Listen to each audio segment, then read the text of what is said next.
Hey guys, welcome to this tutorial of ethical hacking and penetration testing. So in this specific course that I would be teaching, I would be mainly concentrating on Kali Linux. Besides, if you have some prerequisites like basic fundamentals of Linux, or if you know what programming is, or if you have at least done some basic programming stuff like C, or even better, the least easiest programming language that I think would be Python. So even if you have the basics in that, this would be much more easier for you. So before I start with any of this process, I'd like to ask one question: that what is ethical hacking?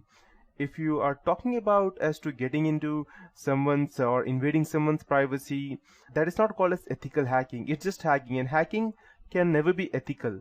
So hacking means to go ahead and gain someone's personal information, and if you define the term as ethical hacking, then ethical means doing it for the right purpose. But when you are going ahead and invading someone's privacy, that cannot be considered as ethical, no matter what good you are trying to do. So at that point of time, there was a time when there were a lot of people computer in 1990s, and the computers were just came into existence. The Google just came into existence. People did not knew much about using computers, and there were people who used to run programs, and there were con artists who used to call people, gather information about their computers or bank accounts over the phone. And at that point of time, the government thought that yes, there is a need for something, some countermeasure, so that these people who go ahead and create some kind of, let's say, chaos or try to cheat people, there needs to be some way so that they can be tackled with. So at that point of time, the government came in, this kind of ethical hacking came into existence, and they defined this term as ethical hacking. So to start with, uh, just before I proceed, let me tell you that ethical hacking is not only necessary for, let's say, for your studies, or to go ahead and get some, let's say, to get a job in a company. If you're just doing this for getting a job in a company, then let me tell you that it's not that easy. And even if by the time you see this course may become a bit outdated, because to be in process to gain information about ethical hacking, what I could do in this tutorial is that I can go ahead and give you the latest updates that I have, but this is as for today.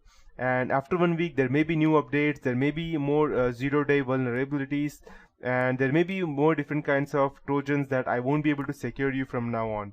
So, and just before I proceed, I would like to tell you that this is just for educational purpose only, and anything that would be used for doing malicious purpose, I don't take any responsibilities for that, or even my company. So to start with, yeah, that's how it is. So in this whole tutorial of ethical hacking and penetration testing, I would teach you what ethical hacking is, footprinting reconnaissance, that means gathering information from different places. Then we need to go and scan the networks, the IP addresses, the WHOIS, the domain names, and we need to go and get into systems. So getting into a system is far different from what we see in movies.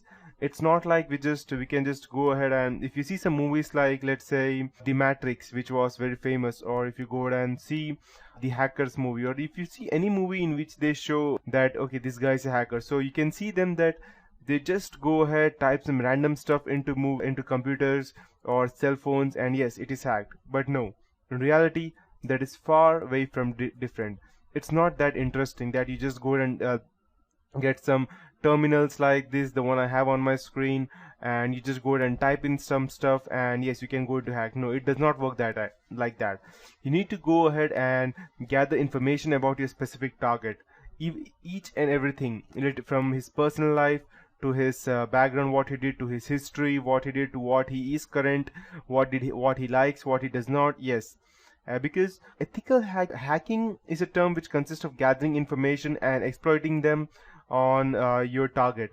But ethical hacking is not only to save yourself or your customer to whom you would go and save from getting, let's say, getting indicted from the specific hacker. It's also about attacking them. So you might be thinking that why do we need to attack someone? If you go ahead and try to penetrate someone else's organization, then it is unethical, right? Yes, that is unethical. But if you get the permission, then it is not. So there are some or not some, I can say that most of the organizations allow penetration testing in their on their firms. The reason being that they need to know that if there are some hackers out there, and so how could they go ahead and save themselves from them. So they go ahead and authorize a penetration tester, someone like me or someone like you who would become after going through this whole project of mine. So once you go through this project, you will become some kind of an ethical hacker, but you need to keep yourself updated and you need to go ahead and practice continuously, and there is no actually stop for this ethical hacking.